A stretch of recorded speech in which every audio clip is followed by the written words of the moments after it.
इस कार्यक्रम के पुण्यार्चक हैं महाश्रमण युग शिरोमणि 108 आचार्य श्री विद्यासागर जी महाराज की प्रेरणा से पुण्यार्चक परिवार श्री शांति प्रकाश, श्रीमती बीना बड़जात्या, श्री सुरेश कुमार, श्रीमती तारा बड़जात्या, श्री पीयूष, श्रीमती पल्विका बड़जात्या, श्री सिद्धार्थ, श्रीमती मीनू बड़जात्या, श्री आतिश, श्रीमती चांदनी बड़जात्या, आयुष, निलय, सिद्धि एवं समस्त बड़जात्या परिवार अहमदाबाद।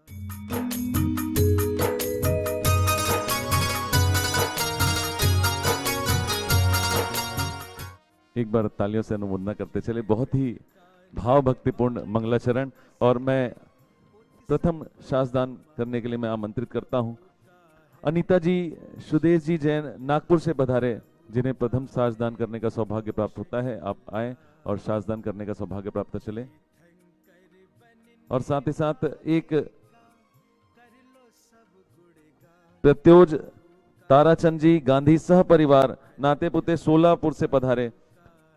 आ जाए, गुरुदेव के सत्संग चरणों पे श्रीफल अर्पित कर आशीर्वाद प्राप्त करने का सौभाग्य प्राप्त करें। साथ ही साथ अनिल जी, सुदेश जी जैन नागपुर से पधारे, आप भी अपने सह परिवार आ जाएं। अक्षय जी जैन, सुनील जी जैन, चेतन जी, आनंद जी, गौरव वैद परिवार वैद टाइल्स परतवाड़ा महाराष्ट्र से पधारे। अमरावती, जिला अमरावती से पधारे, जिन्होंने 11,000 रुपए के माध्यम से क्षेत्र को सहयोग करने का सौभाग्य प्राप्त किया है। जिनवाणी जग मैया जन्म दुख मेट दो, जिनवाणी जग मैया जन्म दुख मेट दो, जन्म दुख मेट दो, मरण दुख मेट दो, जन्म दुख मेट दो, मरण दुख मेट दो, जिनवाणी जग मैया जन्म दुख मेट दो, जिनवाणी जग मैया जन्म। हम सभी चलते हैं आचार्य गुरुवर की पूजन की ओर। जय बोलिए संत शिरोमणि आचार्य गुरुवर विद्यासागर जी महामुनि राज की, समस्त मुनि संघ की।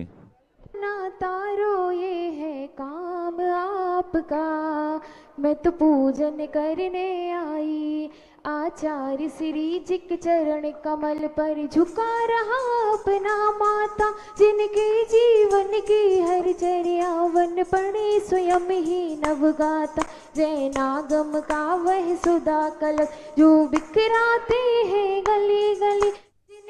ओम ब्रह्मस्तोत्र सदाचार्य आचार्य गुरुवर विद्यासागर जी महामुनीन्द्राय अत्र अवतर अवतर संवोसट अत्र तिष्ठ तिष्ठ ठठ स्थापनम अत्र मम सन्नितो भव भव सत्सन्निधिकरणम। संसारिक विषयों में पढ़कर मैंने अपने को भरमाया, इस राग देश की बैतरणी से अब तक पार नहीं पाया। तब ज्ञान सिंधु के जलकण से भव कालस धोने आया हूँ, आना जाना मिट जाए मेरा यह बंध काटने आया हूँ। ओम ह्रीं श्री आचार्य गुरुवर विद्यासागर जी महामुनि जम जना मृत्यु विनाशनाय जलम निर्पामति। जब से मिला है मुझे गुरु दरबार, अपनी तो दुनिया बदल गई यार। जब से मिला है मुझे गुरु दरबार, अपनी तो दुनिया बदल गई यार। चांदी चांदी हो गई मेरी, चांदी चांदी हो गई, चांदी चांदी हो गई मेरी, चांदी चांदी हो गई। क्रोधे नल में जल जल कर अपना सर्वस्व लुटाया हूँ, निज शांत स्वरूप न जान सका जीवन भर से भुलाया हूँ। चंदन सम शीतलता पाने अब शरण तुम्हारी आया हूँ, संसार ताप मिट जाए मेरा चंदन वंदन को लाया हूँ। ओम ब्रह्मस्तोत्र सदाचार्य आचार्य गुरु विद्यासागर जी महामुनीन्द्राय भवता विनाशनाय चंदनम निर्पामति। बन के वरदान धरती पे आए हैं जो, धड़कनों में सभी के समाए हैं वो, समाए हैं वो। देवा ओ गुरु देवा, देवा ओ गुरु देवा। जड़ को ना मैंने जड़ समझा नहीं, अक्षय निधि को पहचाना। अपने तो केवल सपने थे ब्रह्म और जगत का भटकाना। चरणों में अर्पित अक्षत है अक्षय पद मुझको मिल जाए। तुम ज्ञान अरुण की करुणों से यह हृदय कमल भी खिल जाए। ओम ह्रीं श्रीमस्तोत्तर सदाचार्य आचार्य गुरुवर विद्यासागर जी महामुनिंद्राय अक्षय पद प्राप्त है अक्षताम निरपामिति।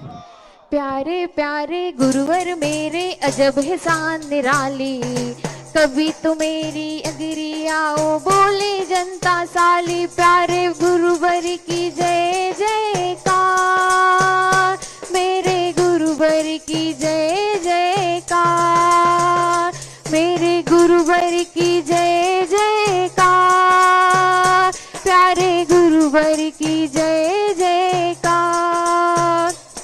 इन विषय भोग की मदिरा पी में जना सदा से मतवाला, तृष्णा को तृप्ति करे जितनी उड़ती बढ़ती इच्छा ज्वाला। मैं काव्य भाव विद्वंस हेतु मन सुमन चढ़ाने आया हूँ, यह मदन विजेता बन न सके यह भाव हृदय में लाया हूँ। ओम नमस्तोत्तर सदाचार्य आचार्य गुरुवर विद्यासागर जी महामुनिंद्राय काम बाण विराजनाय पुष्पम निरपामिति।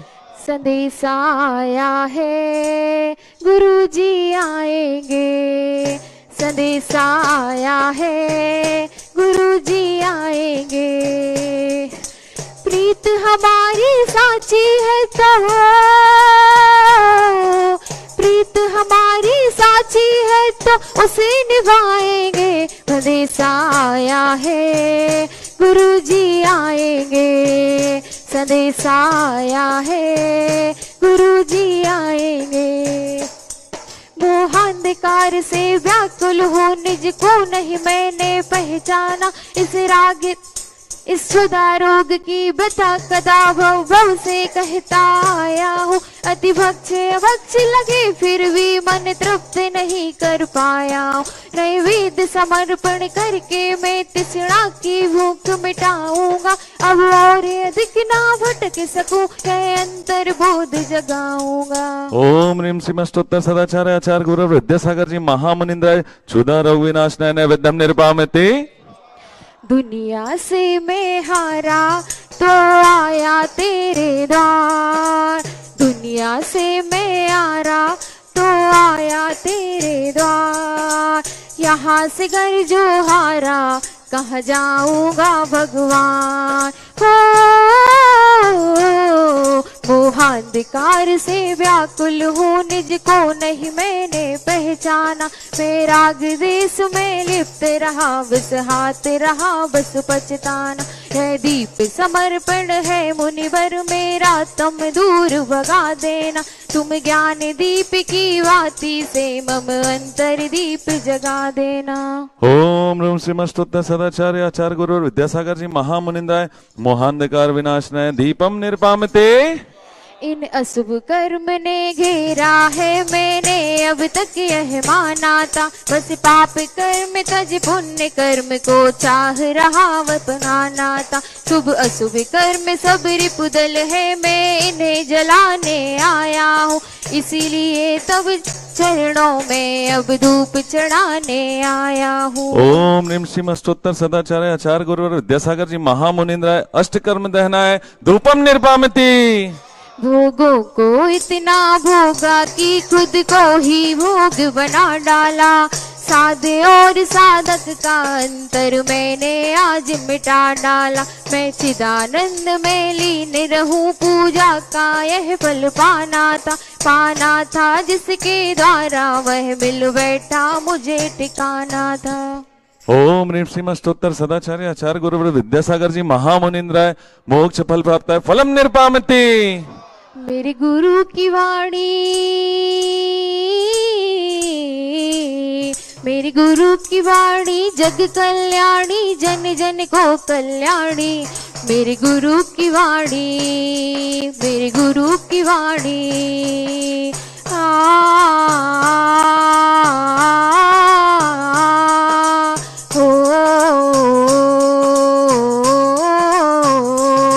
जग के वैभव को पाकर मैं निस दिन के साल मस्त रहा। चारों गतियों की ठोकर को खाने में ही अव्यस्त रहा। मैं हूँ स्वतंत्र ज्ञाता दृष्टा मेरा पर से क्या नाता है। कैसे नरक पद पा जाऊं, यह अरुण भावना भाता है। ओम ह्रीं श्रीम अष्टोत्तर सदाचार्य आचार्य गुरु विद्यासागर जी महामुनिंद्राय अनक प्रपाप्त गम निरपामते।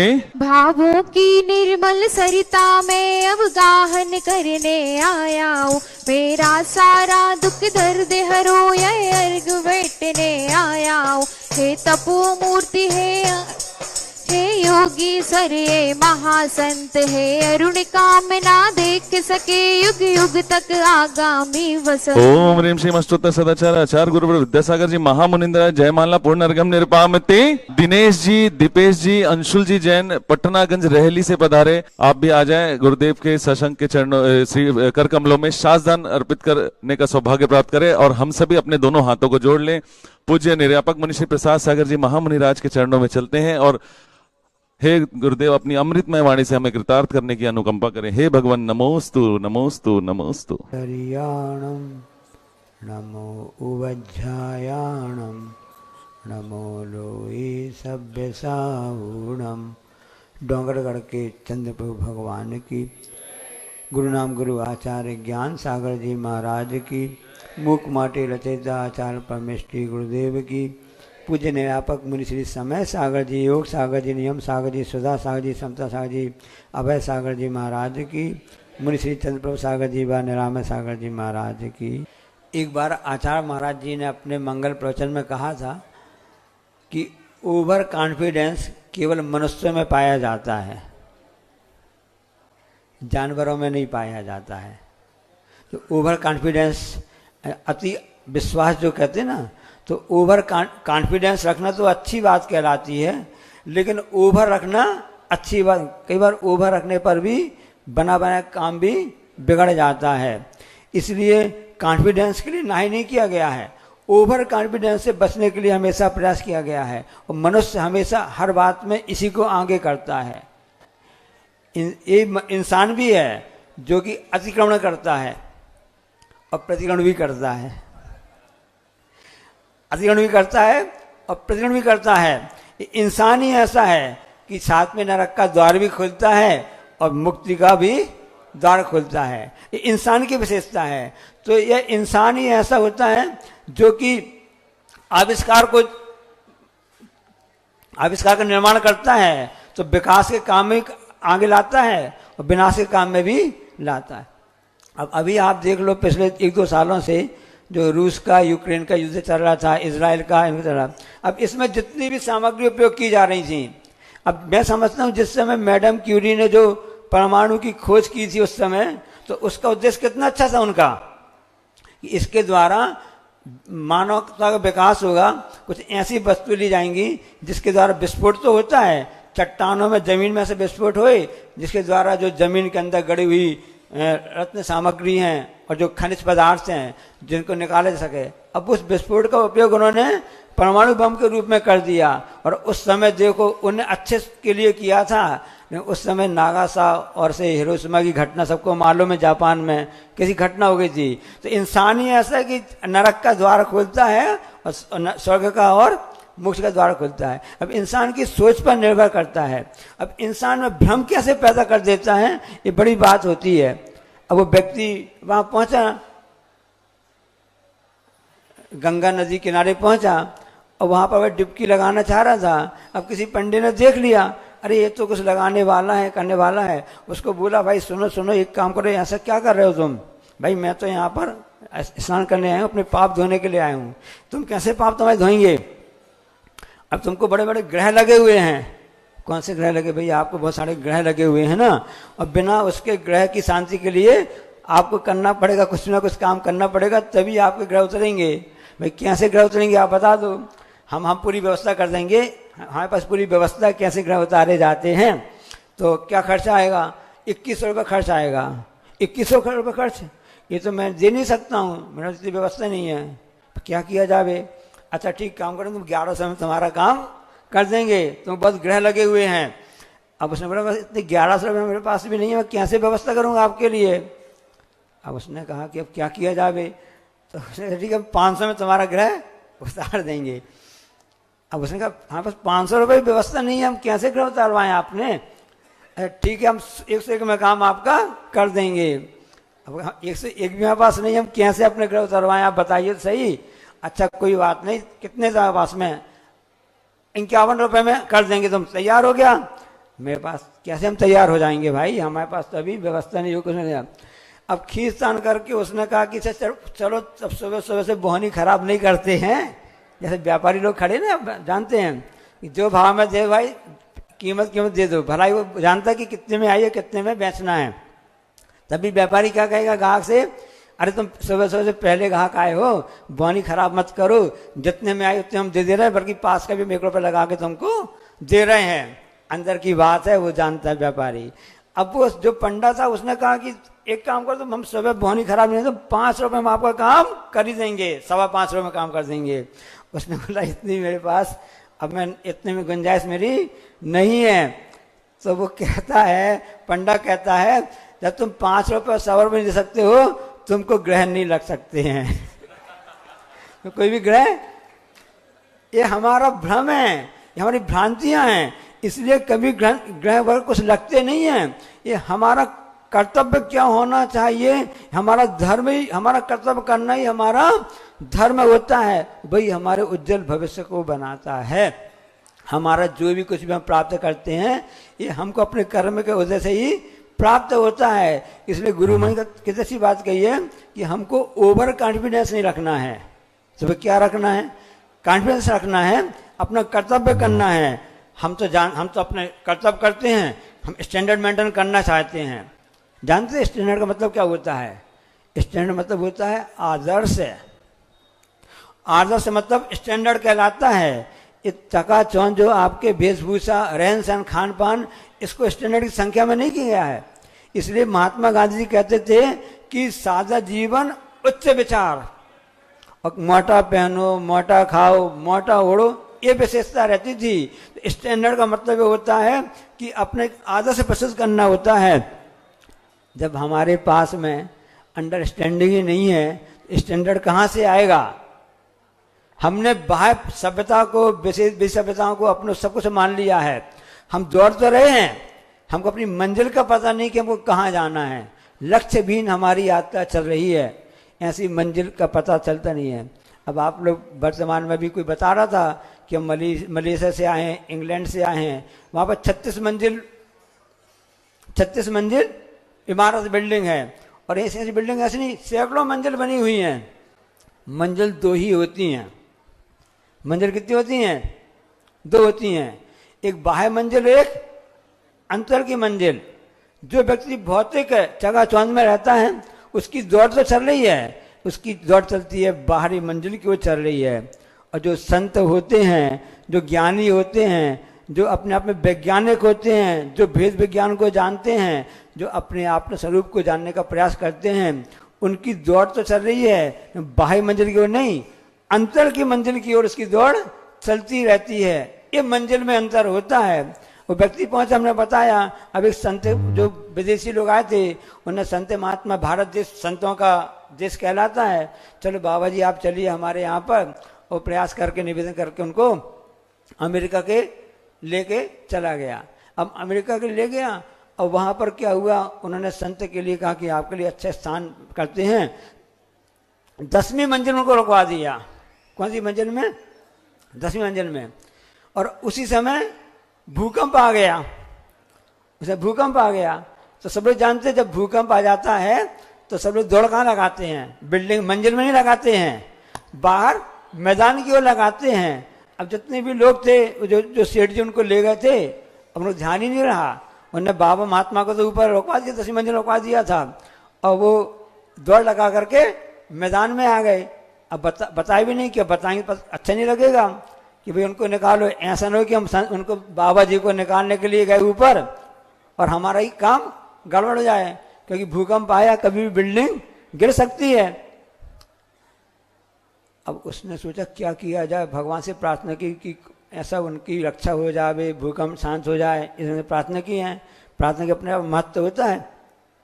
प्रार्थना करता रहा, अपना बचाव भी करता रहा। अब संकोच में किसी को बताएंगे भी तो हमको उनकी हिंसा का पाप भी लगेगा कि आपने जानबूझ उनके ऊपर क्यों ठहरा दिया। अब मालूम ही नहीं था ना, ये कहना था ओवर कॉन्फिडेंस। हम स्टैंडर्ड के चक्कर में तो रह गए कि उनको अच्छा स्टैंडर्ड करना है ताकि हो जाए। अब सोचो क्या स्थिति बनेगी। अब लेकिन संयोग से ऐसा हुआ, भूकंप आया, वो रिएक्टर पैमाने में ज़्यादा नहीं आया, 4-5 के अंदर ही आया होगा, ज़्यादा कुछ नुकसान भी नहीं हुआ। अब वो वापस लौट करके आ गए और फिर उन्हें पता लगा, ऊपर देखा तो बाबा जी अपने हिसाब से बैठे हुए थे। उन्होंने कहा बाबा जी क्षमा चाहते हैं, ये भूकंप आ गया था, हम आपकी सुरक्षा नहीं कर पाए और हम बाहर हमारी दौड़ थी बाहर की हो गई, हमने दौड़ लगा दी, हमने आपका ध्यान नहीं किया, हमने आपका ध्यान आपका नहीं रखा कि आपको क्या तकलीफ हो सकती है, आपकी भी जान को खतरे में आ सकती है। तो बाबा जी ने बहुत ही अच्छा उत्तर दिया, जब भूकंप आया तो तुमने भी दौड़ लगाई और मैंने भी दौड़ लगाई, तुम्हारी दौड़ बाहर की ओर थी, मेरी दौड़ अंदर की ओर थी। जब संसार में ऐसी जिसकी दौड़ अंदर की ओर होती है वही अपने आप का सही बचाव कर सकता है। इसलिए हम ये आपसे कहना चाहते हैं कि बाहर की दौड़ बहुत हो चुकी है, बाहर की मंजिल की बहुत दौड़ हो चुकी है, उसका परिणाम ये रहा कि हम अभी तक भटक रहे हैं। हम तो भटक चुके हैं कौन कौन सी गांव में। अब तो आओ भैया मेरे रत्नत्रय की नाव में।